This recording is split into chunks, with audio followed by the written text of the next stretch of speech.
नमस्कार. मोना कुकिंगमध्ये आपल्या सर्वांचं स्वागत आहे. आज आपण काठियावाडी लोक कशी भजी बनवतात त्या पद्धतीने आपण आज काठियावाडी भजी बनवणार आहोत. चला तर मग भजी बनवायला सुरुवात करूया. सर्वात आधी 1 कप बेसन पीठ घ्यायचं आहे.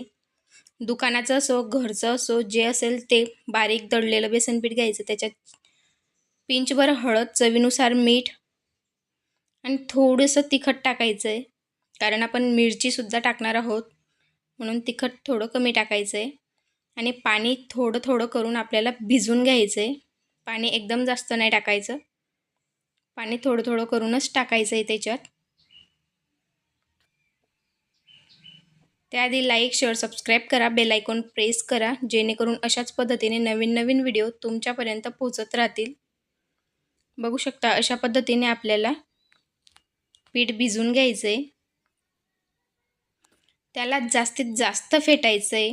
5 मिनटं तरी आपल्याला फेटत राहायचं आहे त्याला, जेणेकरून ते हलकं आणि फ्लफी बनतं.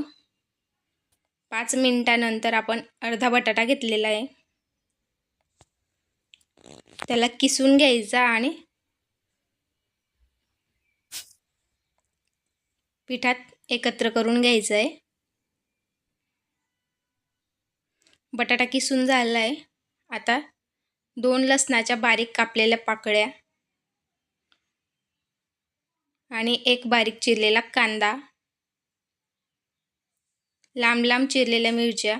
तुम्हाला जर आवडत असेल तर तुम्ही बारीक कापू शकता मिरची, पण लांब कापली तर तिला काढायला व्यवस्थित जमतं. थोडंसं जिरं,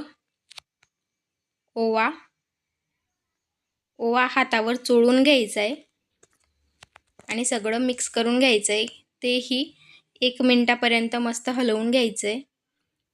शेवटच्या स्टेजला आपल्याला सोडा टाकायचा आहे. सोडा टाकून थोडं पाणी टाकून पुन्हा त्याला हलवून घ्यायचं आहे.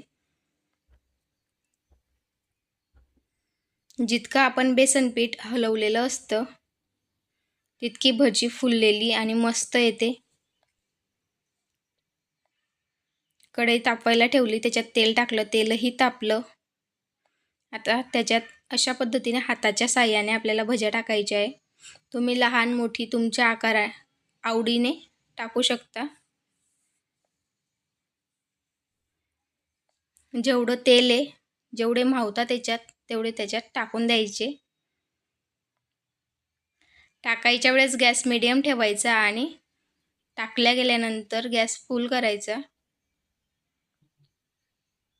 टाकताना जर का गॅस फुल राहिला तर हातावर तेल उडू शकतं, म्हणून गॅस कमी करूनच भजी त्याच्यात टाकायची. अशा पद्धतीने आपल्याला सर्व भजी बनवून घ्यायची आहे. पुन्हा एकदा आपण व्हिडिओ तर बघतो पण सबस्क्राईब करायचं विसरून जातो, म्हणून सबस्क्राईब करून द्या, बेल आयकॉन प्रेस करून द्या, जेणेकरून अशाच पद्धतीने सगळे व्हिडिओ तुमच्यापर्यंत पोहोचतील. आता आपण भजी काढून घेणार आहोत. अजिबात तेलकट होत नाही, खूप मस्त भजी बनवून तयार होते. तुम्ही यात लांब चिरलेला बटाटासुद्धा टाकू शकता, तुमच्या आवडीनुसार. खूप भारी येते भजी, भन्नाट चवीची असते, म्हणून ही रेसिपी एकदा नक्की ट्राय करा. थँक्यू.